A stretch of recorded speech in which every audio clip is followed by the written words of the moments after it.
শেষত আহি সেই দিনটো পালেহি। ৰাতিপুৱাই আমাৰ ঘৰত আজি এই সুন্দৰ পৰিৱেশ।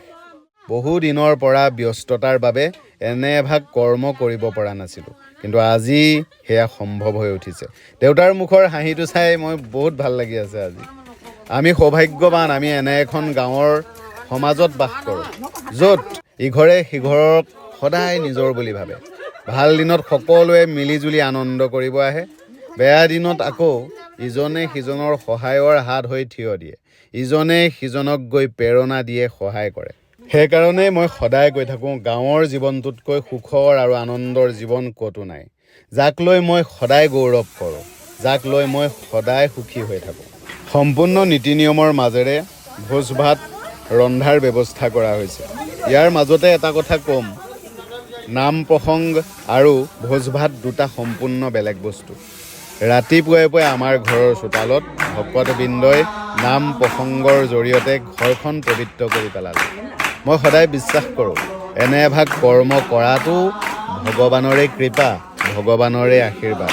আমাৰ জীৱনলৈ অহা জ্ঞানমক আজিৰ পৰা সমাজখনে নাম প্ৰসংগৰ জৰিয়তে তেওঁলোকৰ মাজলৈ আদৰণি জনালে। ভিতৰত চাওকচোন, গোপিনীসকলে নাম প্ৰসংগ কৰি ঘৰখন আৰু পবিত্ৰ কৰি তুলিলে। শেষত পৰিয়ালৰ সকলোৱে আমি একেলগে ভকতবৃন্দৰ ওচৰত সেৱা ল'লোঁ। বহু দিনৰ পাছত মনটো ভাল লাগিছে, চোতালত এনে এভাগ কৰ্ম হৈছে। সঁচাকৈ জুইত বনোৱা খানাৰ ৰঙে বেলেগ। এবাৰ চাওকচোন, দেখিয়ে ভাল লাগিছে। নাম প্ৰসংগ শেষ হোৱাৰ পাছত গাঁৱৰ সকলোকে আজি একেলগে এসাঁজ খাবৰ বাবে বহোৱা হ'ল। বহুত ভাল লাগিছে। দেউতাই চাই আছে, দেখিছে নাই, সকলোকে শুশ্ৰূষা কৰি আছে।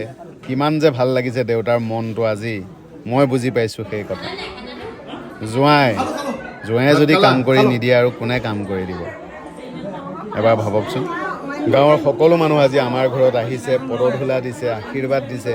সঁচাকৈ বহুত ভাল লাগিছে। আমি বহুত সৌভাগ্যৱান। আমি এইখন সমাজত বাস কৰোঁ, য'ত সকলোৱে ইজনে সিজনক আশীৰ্বাদ দিয়ে, মৰম কৰে, ইজনে সিজনৰ লগত একেলগে থাকে। বোৱাৰীয়েকে আকৌ মৰমতে আইতাকক দীঘল দি সেৱা এটা কৰিলে। আইতাকেও মূৰৰ চুলিৰ সমান আশীৰ্বাদ দিলে। এই মৰমবোৰেই জানো জীৱন নহয়? আইতাকে আকৌ নাতিনীয়েকৰ মুখখনলৈ চাই সকলোবোৰ পাহৰিলে। এইবোৰেই জানো জীয়াই থকাৰ প্ৰেৰণা নহয়?